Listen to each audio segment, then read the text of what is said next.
Pepsi Paloma Movie, abangan. Daryl Yap inaamin, hindi pa tapos ang pelikula.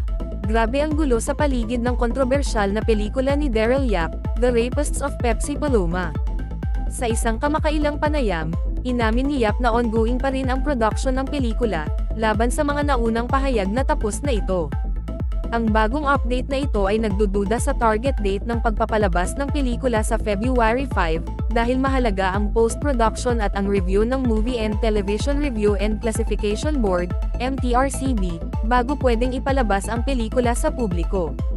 Nagdadagdag ng komplikasyon sa legal battle ni Yap at ng veteranong aktor na si Vic Soto ang mga pagkaantala sa production.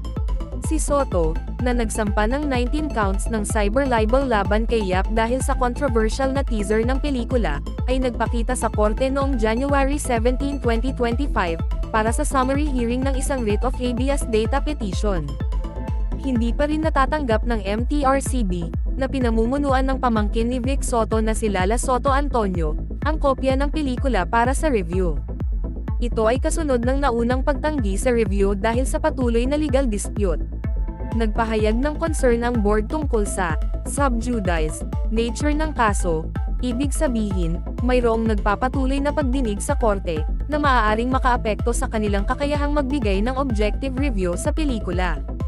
Naka-highlight din sa artikulo ang kamakailang paglulunsad ng Data Privacy Management Program ng MTRCB. Ang inisyatibong ito, na inilunsad noong January 15, 2025, ay naglalayong palakasin ang mga pulisya at pamamaraan ng ahensya sa pagprotekta ng data upang sumunod sa Data Privacy Act of 2012. Binibigyang diin ni MTRCB Chairperson Lala Soto Antonio ang kahalagahan ng pag-iingat sa sensitive information, lalo na dahil sa tungkulin ng ahensya na protektahan ang mga pamilyang Pilipino. Ang patuloy na production at legal challenges na kinakaharap ng The Rapists of Pepsi Paloma, ay patuloy na nagpapasiklab ng debate tungkol sa artistic expression, legal boundary, at ang papel ng MTRCB sa pagkontrol sa content. Hindi pa tiyak kung kailan at paano ipalalabas ang pelikula, ngunit hindi may kakaila ang potensyal na epekto nito sa industriya ng entertainment sa Pilipinas.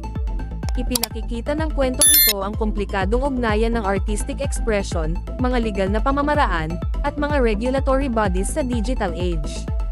Mas lalong nagiging mahirap ang pagsisikap ng MTRCB na balansehin ang kanilang tungkulin na protektahan ang mga manunood sa karapatan ng artistic freedom dahil sa pagkakaroon ng mga legal disputes.